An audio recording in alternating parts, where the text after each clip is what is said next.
Assalamualaikum warahmatullahi wabarakatuh. Halo mahasiswa sekalian, selamat datang dalam pembelajaran mata kuliah hadis. Gimana kabarnya? Semoga kalian sehat-sehat saja.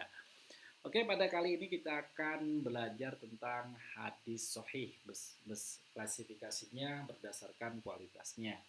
Mengapa materi ini sangat penting? Karena dengan mempelajari ini kita dapat mengetahui bagaimana para ulama menilai sebuah hadis melalui penelitian sanad dan matan sehingga kita bisa membedakan mana hadis yang bisa dijadikan hujah maupun yang tidak dapat dijadikan hujah. Setelah kita mempelajari materi ini, kita harapkan mahasiswa mampu yang pertama menjelaskan pengertian hadis sahih, kedua menjelaskan syarat-syaratnya, lalu mengidentifikasi contoh hadisnya dan menjelaskan implikasi kualitas hadis dalam pengamalan ajaran Islam. Oke, dari ini kita dalam pembahasannya akan membahas tentang pertama judul, kedua pengertian, ketiga analogi, slide keempat ada syarat pertama, slide selanjutnya ada syarat kedua, ketiga, syarat keempat dan kelima, dan ketujuh ada contoh hadis, yang kedelapan kedudukan hadis sahih sebagai sumber hukum, dan yang terakhir adalah penutup. Oke, mari kita bahas pengertian hadis sahih.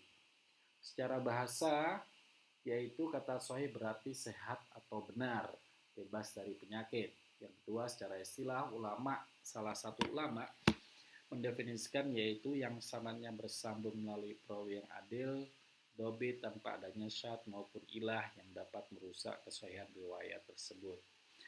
Kedudukannya menempati kualitas yang tinggi sebelum hadis hasan maupun hadis dhaif. Jadi posisinya yang paling utama. Mari kita lihat analogi hadis sahih. Bayangkan kalau kita ada sebuah berita yang disampaikan kepada orang lain. Berita tersebut dapat dipercaya apabila saling bertemu. Yang kedua adalah penyampainya berita jujur. Ketiga, memiliki ingatan yang baik, tidak bertentangan dengan informasi lainnya, dan yang terakhir tidak ada kesalahan. Begitu juga dengan hadis sahih. Pertama yaitu ittisalus sanad.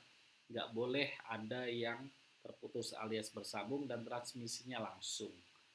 Yang kedua, seorang perawi atau penyampai berita itu haruslah adil, berintegritas. Ya, di sini kita lihat nggak boleh yang menjaga muru'ah, menjauhi maksiat, harus jujur dan juga wajib hukumnya dia seorang muslim. Yang ketiga, dobet, kapasitas intelektualnya tidak perlu dipertanyakan lagi. Yang keempat, dalam hadisnya tidak boleh hadis ini bertentangan dengan perawi lain atau riwayat lain yang sama sahihnya. Dan juga hadisnya tidak boleh ada penyakit ya, nggak boleh ada cacatnya, ada kurangnya atau ada tambahannya, itu nggak boleh yang bisa mengkaburkan makna. Contohnya yaitu innamal a'malu binniyat. Ini diriwayatkan oleh Umar bin Khattab. Kenapa dia sahih? Karena perawinya Umar bin Khattab yang dikenal sahabat dekat Nabi, yang dikenal jujur, intelektual, dan juga berintegritas. Nah, kedudukan hadis sahih ini sangat penting bagi fondasi hukum Islam, hukum fikih maupun hukum syariat secara umum. Baiklah, terakhir tentu saja kalau kita renungkan mengapa sih para ulama begitu getolnya, detailnya dalam mempelajari syarat-syarat hadis maupun detail dari hadis tersebut. Bagaimana jadinya apabila para ulama tidak mendetailkan kualifikasi hadis, apa yang akan terjadi?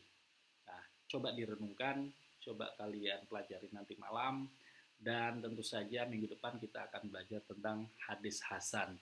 Apa bedanya hadis hasan dengan hadis sahih? Tentu saja ada perbedaannya. Jangan lupa stay tune untuk minggu depan. Terima kasih. Wassalamualaikum warahmatullahi wabarakatuh.